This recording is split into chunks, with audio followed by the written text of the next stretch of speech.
Martineau. Le préféré du règne animal.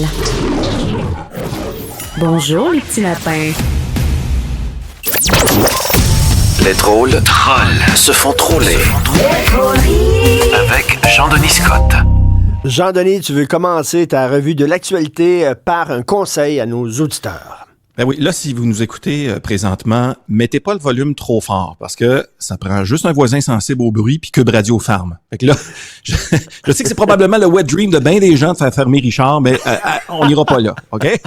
Alors, c'est toutes des sagas de la semaine, Richard, le voisin du cabaret La Tulipe qui a essentiellement fait fermer la salle de spectacle parce qu'il trouvait que c'était trop bruyant.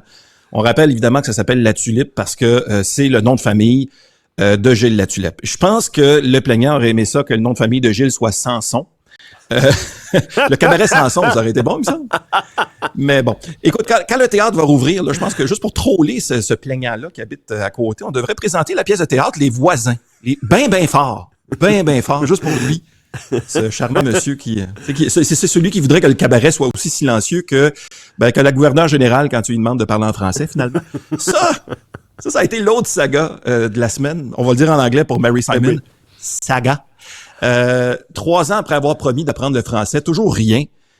Presque pas un mot de français. Puis tu t'appelles Marie Simon. Anyway, moi je comprends pas. Je sais pas si le ressac des francophones a déstabilisé la GG, mais finalement, au lieu d'aller visiter l'organisme communautaire Le Pignon Bleu, elle s'est défilée. Ou dans son cas, il a filé à l'anglaise. Là, son bureau n'a pas donné de raison officielle, mais on dit que son équipe avait mal compris, puis qu'au lieu de comprendre, tu vas aller voir le pignon bleu, ils ont compris que tu vas aller voir le panier bleu. Ça fait que je comprends pourquoi elle avait peut-être pas le goût d'y aller dans ce cas-là. Pourtant, autant que nous, francophones, il y a des mots anglais qu'on comprend très bien, tu sais, comme bullshit, mettons. Il y a des mots français que c'est certain qu'elle doit comprendre vu sa fonction de gouverneur général, tu sais, comme foie gras. Moi, je suis sûr qu'elle comprend ça. Oui, c'est sûr. Puis, je suggère d'autres mots en français qu'elle doit sûrement comprendre parce que c'est des mots que l'anglais emprunte directement au français. Tu sais, des mots comme RSVP, qui veut dire, dans ce cas-ci, repartez, s'il vous plaît. Raison d'être, qui veut dire on a raison d'être en calvasse. Faux pas est dit en anglais aussi comme tant que tu parles pas en français, faut pas que tu reviennes ici.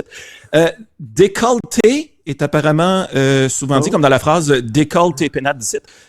Oh là là est utilisé en anglais parfois comme oh là là qui veut évidemment dire je viens du Saguenay.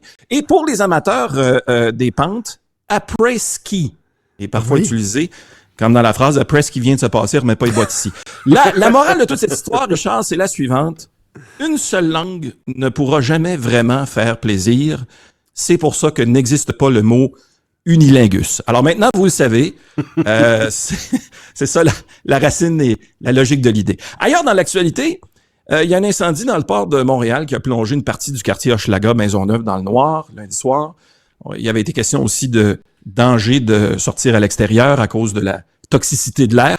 L'incendie qui s'est déclaré dans un conteneur réfrigéré qui contenait plus de, 15 000 kilogrammes de batteries au lithium. Alors, devant tout ça, la CAQ a fait ce que la CAQ sait faire, c'est-à-dire annoncer un investissement de 400 millions de dollars dans ce fiasco de batteries.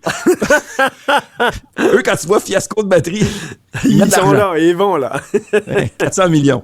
Évidemment, l'autre désastre de batterie est à quelques kilomètres de là, sur la rive sud. Dernièrement, il y a Nordvolt qui a annoncé des assez mauvaises nouvelles. En fait, il annonce des mauvaises nouvelles presque aussi souvent que Pierre Poilievre annonce des motions de censure. Puis là, tant qu'à parler des dépenses du gouvernement Legault, on apprenait cette semaine qu'il a octroyé une autre subvention à la LNH. 480 000 $. C'est juste ça qui manquait. Pour moi, la CAQ fera pas les séries, moi, Richard. Je pense que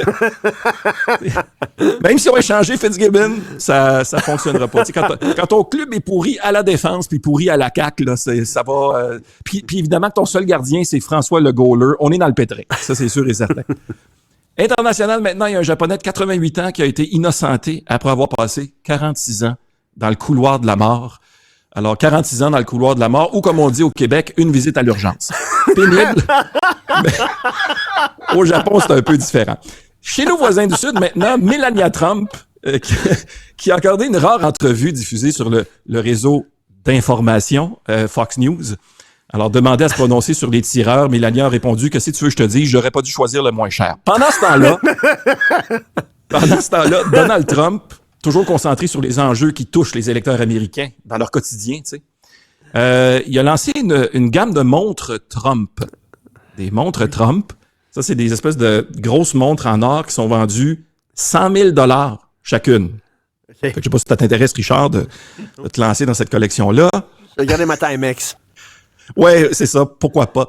Pourquoi une montre? Maintenant, c'est la question. Je sais pas. Est-ce qu'après avoir échappé à 2 tentatives, il sent que ses heures sont comptées? Ben, bref, quoi qu'il en soit, ce sont des montres Trump et il y a des signes qui mentent pas que ce sont des montres véritablement Trump. Par exemple, la montre affiche toujours une seule date, le 6 janvier. Et la durée de vie de la batterie, 5 à 10 ans, sans possibilité de libération conditionnelle. Fait que ça, c'est écrit dans les specs de l'appareil. Et là, Trump était inquiet hier que l'ouragan frappe non seulement l'état dans lequel se trouve Mar-a-Lago, mais il a dit, moi, je suis correct, je vais régler le problème moi-même. Il a promis que si jamais Helen entrait chez lui, il graberait Helen by the pussy. Je sais pas si c'est à cause de ça qu'elle a changé de direction. Bravo à ce magnifique personnage. Et justement, cet ouragan a été finalement un peu moins dévastateur que prévu, du moins en Floride. Mais après 3 ouragans importants sur son territoire, il y a le gouverneur Ron DeSantis qui a dû déclarer l'état d'urgence. Et selon mes sources, Richard, l'ouragan a laissé le républicain, cet élu républicain, très pensif, à un point tel qu'il a écrit une chanson qui s'intitule « Hélène ». La cour pleine de sable, salon plein d'eau. Je vis à Orlando. Comment nier le changement de climat? On va blâmer Kamala. Dans le doute, on blâme Kamala, Richard. Merci. Bon week-end, Jean-Denis. Salut, bon week-end. Salut. Ciao.